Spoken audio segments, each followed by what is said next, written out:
In all of the chaos regarding the nomination of Judge Brett Kavanaugh, we should remember one simple fact. If Kavanaugh were pro-choice, he would have been confirmed with 100 votes. He's clearly not an advocate for abortion, but Democrats didn't have the votes to stop him. So instead, Democrats decided to slander him as a gang rapist. Remember, Democratic opposition to Kavanaugh started not with Christine Blasey Ford, but with women in Handmaid's Tale outfits occupying the Senate confirmation hearing room, and pro-abortion protesters being dragged out of the Senate Judiciary Committee. It's not a shock that Planned Parenthood, the organization responsible for hundreds of thousands of abortions per year, openly threatens senators in poetry. Quote, "Roses are red, violets are blue. Senators vote no on Kavanaugh, or else we're coming for you. Hashtag National Poetry Day, hashtag Stop Kavanaugh." Now that's romance. Abortion, to the vast majority of the political left, is a sacrament. It's not merely a political issue. It is a defining character issue. If you are pro-abortion, you're a good, generous, decent person who values women. If you are pro-life, you are an evil, repressive, nasty person who wants to control women's bodies.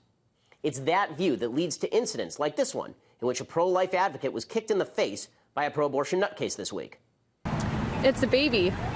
If someone was raped and she gave birth and she decided to kill her 3-year-old child.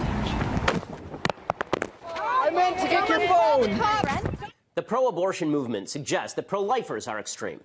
In reality, the extreme position on abortion is held by the Democratic Party. Their platform calls for legal abortion all the way until point of birth. But pro-abortion extremists get away with their rhetoric because they use euphemistic language to describe what exactly abortion is. In fact, the word abortion is itself a euphemism. The procedure of abortion isn't an anodyne polyp removal. It involves doing terminal violence to an unborn child.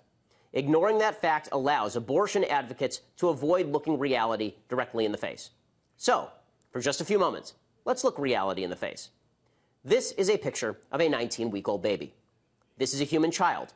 This is not a ball of goo. This is not a cluster of cells. In January, 44 Democrats in the United States Senate voted not to protect the rights of babies older than this unborn child. Only 3 Democrats, Joe Manchin, Joe Donnelly, and Bob Casey, voted to protect children at 20 weeks. Only 2 Republicans voted against such protection, Susan Collins and Lisa Murkowski. Take a good look at that baby. That is a human being with 0 rights, according to the mainstream of the Democratic Party. And human life doesn't begin at 20 weeks. This is a picture of a baby at 12 weeks, barely 3 months. You can see this baby with his hands near his chest. This is not a cluster of cells. This is not a ball of goo. His genitalia have already been formed. His liver and spleen produce red blood cells. This is an unborn human being. Not a single federally elected Democrat would vote for an abortion ban that would protect this baby's life. And life doesn't begin at 14 weeks. This is a picture of an unborn human being at 8 weeks. You can identify the head of this unborn human. You can see where the small buds are forming for arms and legs. But guess what?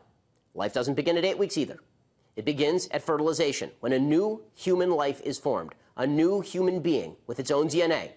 This human being is not its mother. It is not its father. It is not a polyp. If we found a human embryo on another planet, the headlines would rightly scream, "Human life found on Mars." Human life is a continuous process of growth from the moment of fertilization onward. Abortion is the killing of this human life. The later the abortion takes place, the more brutal the procedure. But no matter the brutality of the procedure, it is obvious that abortion is not some mere optional surgery to be performed for convenience. And it's even more obvious that those who want to protect the lives of the unborn aren't trying to control women's bodies. Those who cherish abortion are trying to control and dismember the bodies of the unborn.